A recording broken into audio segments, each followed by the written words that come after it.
Good, happy Wednesday is Wednesday, October 22nd, 2025.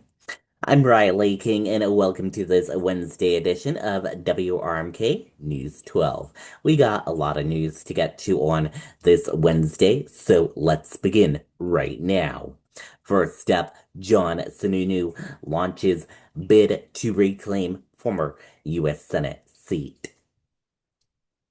Former U.S. Senator John E. Sununu announced Monday that he is running for the New Hampshire Senate seat he held 2 decades ago, setting up a Republican primary against another former Senator, Scott Brown. In a video released online, Sununu acknowledged that his decision to enter the race surprised even him. I didn't expect to be doing this again, he said, adding that he felt compelled to focus on issues such as strengthening the economy and lowering the cost of living. Sununu, who served a single term in the Senate from 2003 to 2009, said he is not seeking former President Donald Trump's endorsement despite Trump's continued influence over Republican voters. Sununu was even outspoken and critic of Trump during his presidency. The announcement marks Sununu's first campaign in 17 years. He said he is prepared for what he describes as a long road ahead as he returns to the political arena. Study finds the cost of living rising faster than wages in New Hampshire.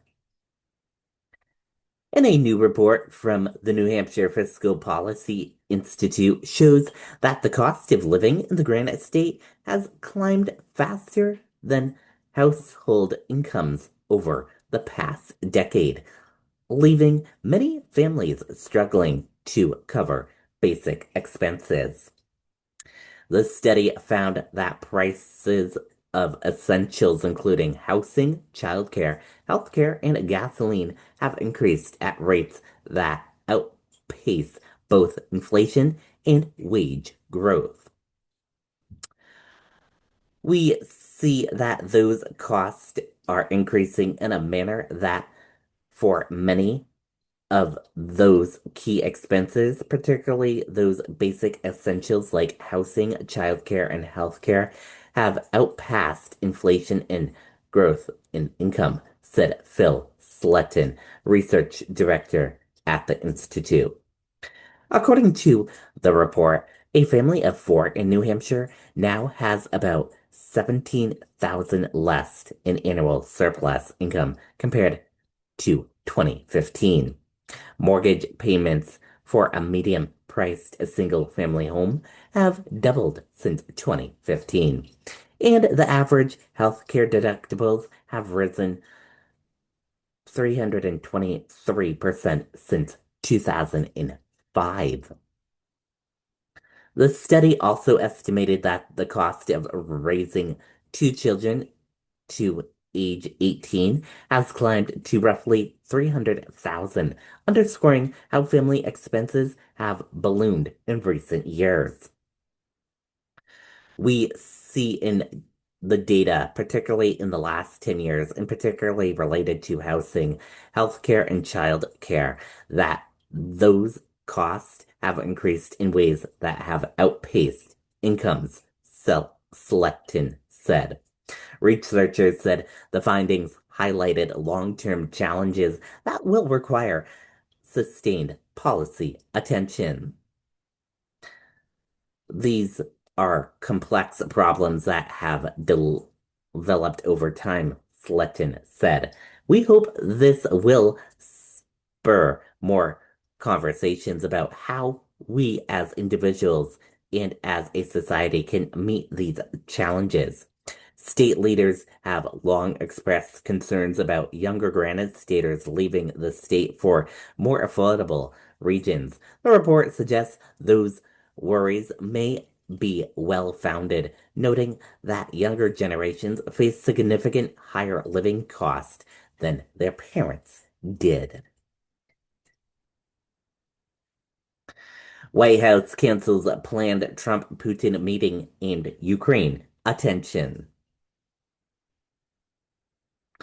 Administration officials confirmed Tuesday that a planned meeting between President Donald Trump and Russia Vladimir President Putin has been canceled. The decision follows last week's visit to Washington by Ukrainian President Vladimir Zelensky, who appealed for additional U.S. military support as Russia's invasion of Ukraine continues. Trump had previously announced plans to meet with Putin within 2 weeks in Hungary to discuss the conflict. On Tuesday, the Kremlin appeared to downplay expectations for the summit, with Putin's spokesperson saying, "You can't postpone what was not scheduled," adding that no official date had been set. Trump told reporters he decided against moving forward with the meeting, suggesting it would not have been productive. "I said, go to the line of battle, the battlefield lines, and you pull back and you go home, and everybody takes some time off because you have two countries that are killing each other," Trump said. "You two countries are losing 5 to 7,000 soldiers a week, so we'll see what happens. We haven't made a determination." Senator Jeanne Shaheen, a senior member of the Senate Foreign Relations Committee, praised the cancellation and called on Trump to approve more aid for Ukraine. "I'm glad the White House finally pulled down the Trump-Putin meeting in Budapest, which should never have been agreed to in the first place," Shaheen said in a statement. "Putin is only interested in killing more innocent Ukrainians, retelling our NATO allies, and increasing his leverage to avoid peace. President Trump must stop rolling out the red carpet for Putin and start standing behind Ukraine to end this war." Trump is still scheduled to meet with NATO Secretary General Mark Rutte in Washington today, where the war in Ukraine is expected to be a key topic of discussion, according to a NATO spokesperson. Netanyahu welcomes U.S. Vice President J.D. Vance to Jerusalem. Israel Prime Minister Benjamin Netanyahu and his wife Sarah Netanyahu welcomed U.S. Vice President J.D. Vance and his wife Usha Vance to Jerusalem, the Prime Minister's office announced Tuesday.